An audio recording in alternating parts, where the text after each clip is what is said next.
Hey Phantom fans, this is Scott with Chronicle Chamber, and today we're talking about the penultimate issue to Defenders of the Earth series from Mad Cave Studios. That's right, we're talking about Defenders of the Earth issue 7. Let's check it out. Defenders of the Earth issue 7 was written by Dan DiDio with art by Jim Calafiore, colors by Juancho, and letters by Carlos M. Mangual. This story is called Grand Finale Part 1. It is the lead-in to the big conclusion in this 8-issue series. It starts off with Flash Gordon in bed. He's having nightmares. Ming the Merciless and Ming's son Kro-Tan, who is the series villain, are taunting him. And he's going through memories, kind of debating back and forth of whether he was the one who beheaded Ming the Merciless.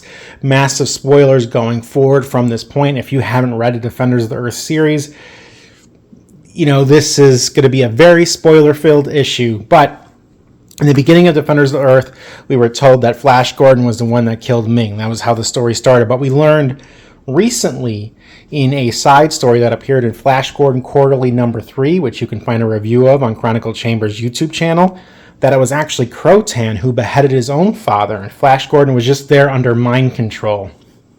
And so the reasons behind that, you can check out the review. There was the House of Ming, and the family dynamic between Ming the Merciless and his kids is very strained, to say the least, but it has to deal with their family drama. We see Princess Castra taunting Flash, telling her that heroes get buried, and Flash wakes up, where Dale Arden essentially fills him in on what happens, also fills in the readers on what's going on, which pushes Flash to suit up and join the battle, because Kro-Tan's forces are already attacking the Seven Nations. And that's when we cut to a cool shot with Lothar, Mandrake the Magician, and the Phantom. They're battling Garrix's Ice Soldier army, trying to protect the Seven Nations. Shakara's forces, she's the ruler of the Seven Nations, if you're just kind of tuning in now, but her forces are battling alongside our defenders. We have a lot of back and forth, a lot of magic and guns blazing. I really like these shots of the Phantom crouched here, firing away. It's kind of a cool shot here. And then after Mandrake throws up his cape and destroys these two ships over here, we have this beautiful shot of Flash Gordon coming in through the fire. Kind of a cool, hero's welcome. Obviously, with the Defenders of the Earth series here and it being a part of Flash Gordon's world, Flash is kind of the central figure, much to the chagrin of Phantom fans everywhere. But we get this nice callback to the Defenders of the Earth, them all lined up together, getting ready to battle again together as one united force. They talk about 4 becoming 8, of course, mentioning their children, which takes us to LJ and Rick Gordon, who are battling alongside Jedda against, some more ice soldiers. And so in this series, starting with the last issue, really, Jedda has been having visions of her grandfather. And so her grandfather appears yet again and tells her that it's her time, asking her if she's ready. And this is where, for Phantom fans, it's kind of an up or down. You might be with it, or you might be, disappointed with what's about to happen here. It's kind of hard to tell. I'm on the fence myself as I'm telling you all this, but, Jedda gets the power of the 10 tigers here. We have this really colorful, neat image of her, summoning the power, calling upon it, so she's strengthened by it, so she can, obviously fight the army with much more strength. They go to battle, the kids, and then we cut back to Lothar, Flash, Phantom, and Mandrake. This is a little bit of a jarring back and forth here, because now when we see this, the soldiers are retreating, and Lothar's like, well, why are you guys falling back? Who ordered this? And we have this, little bit of banter where, Shakara was the one who ordered them back, and Lothar's upset that they're retreating when it seems like they're winning this battle. It's kind of we get all this stuff with Jedda getting the power of 10 tigers, and then we get thrust into this where it feels like we're missing a couple panels to tell us this order of retreat or explain why, or have some sort of lead in that, doesn't just throw us right into these guys retreating for seemingly no reason. But there's a plan, of course. They're falling back to this village, and, the team is pointing out that this village is not designed to withstand a siege, so it's kind of silly to fight from here, but, it is also our way to reunite the heroes with their children. So everyone gets group hugs here. And then we find out that Jedda is talking to her father, and her father senses the strength of the 10 tigers within her, and this is where the Phantom reaffirms that, hey, it's your time and it belongs to you, and she's kind of showing uncertainty about it.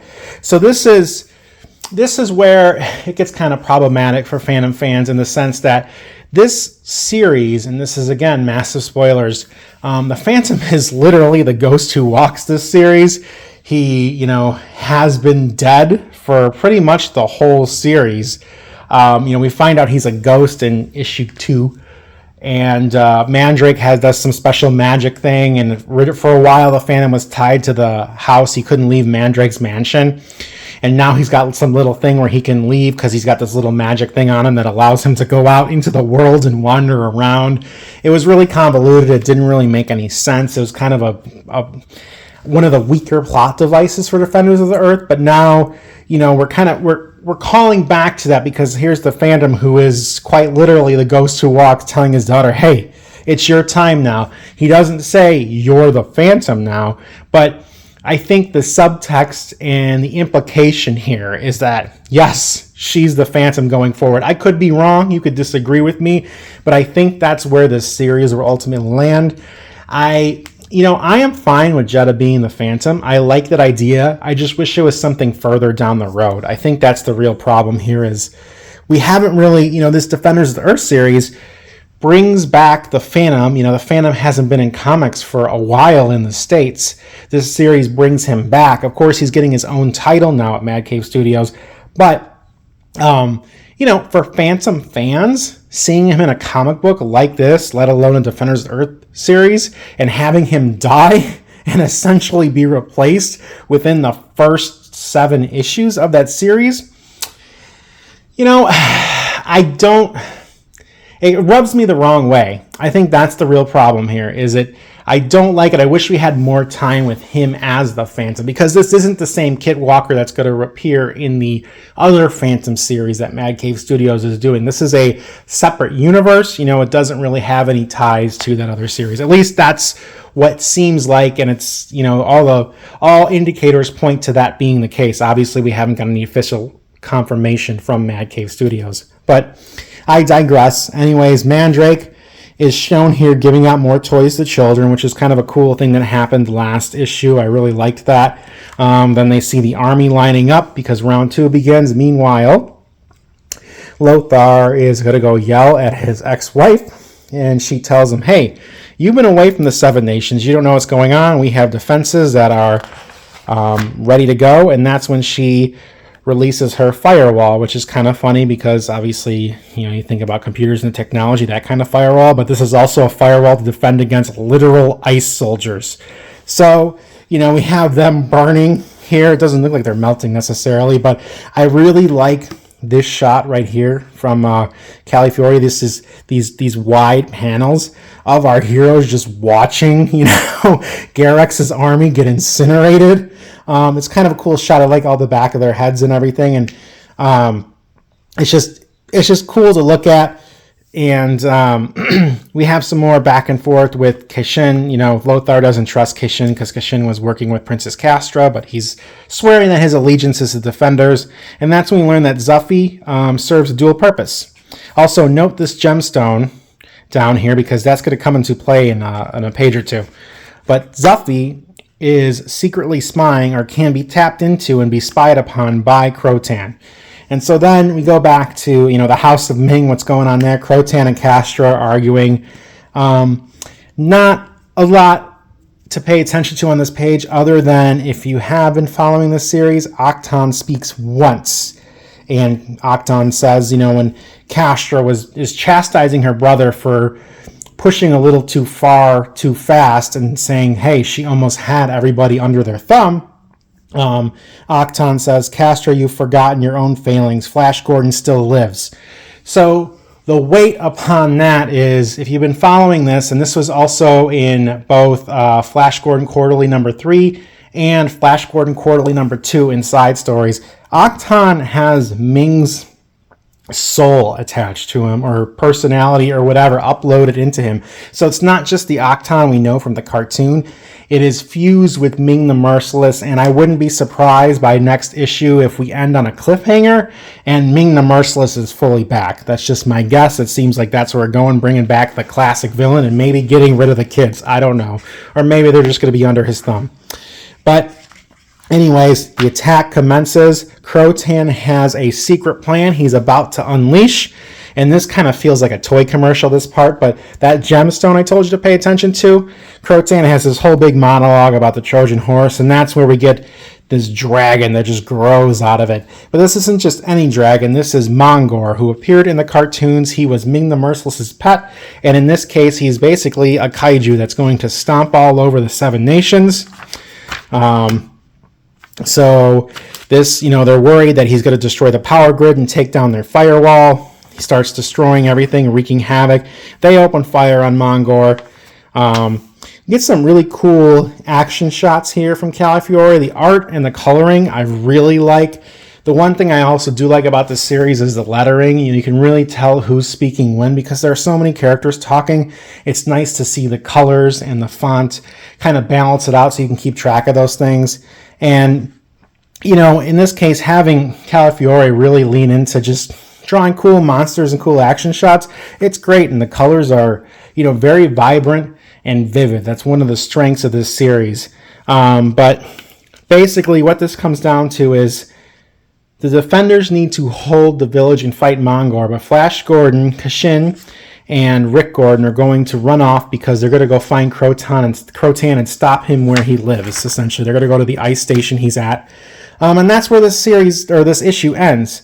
We have this cliffhanger at the end where they're all riding in a rocket ship and Flash Gordon's going to kick it into high gear and they're going to blast off.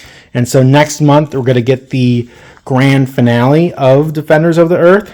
So far I would say, if we're talking about it, I'm excited to see where this ends. I do think we'll see Ming the Merciless again.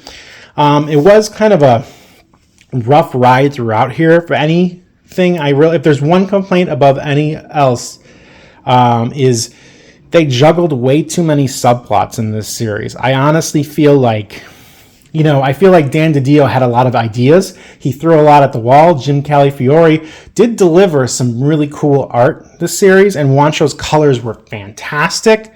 And like I said, the letters from Carlos and Mangual I really liked. But it was just too many ideas. I feel like for something like Defenders of the Earth, that was a show that, ran quite a number of years ago. It's not one that people are super familiar with. I feel like a slower lead-in, something that was just a little slower pace that really kind of lets you get to know the characters a little bit. Maybe it was a simpler plot. Maybe not this, the world is safe from Ming the Merciless. Kro-Tan's going to help build up the world with Baron Atomics, but it's a conspiracy. He's going to enslave everybody. I feel like that subterfuge and that conspiratorial aspect, just got too heavy and too many twists and turns too quickly in a series that's only 8 issues.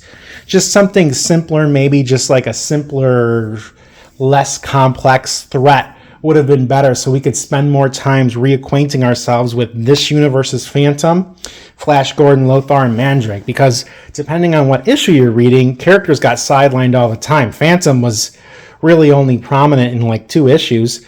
Flash Gordon was the main character, and Lothar kind of disappeared for an issue or 2 there. So it's complicated. Overall, I would say I like this series, but I just wish we had, a little more down periods to just mesh with everybody, and, because there's so many characters. But that's it for Defenders of the Earth issue 7. I hope you enjoyed that review. Come back next month where we'll talk about the Defenders of the Earth finale. For more fandom news, reviews, etc., you could check out chroniclechamber.com. Or if you want to find more from me personally, you can visit my website at scottwaldenwrites.com or find me on Blue Sky at writerscott.bsky.social. Thanks. Catch you later.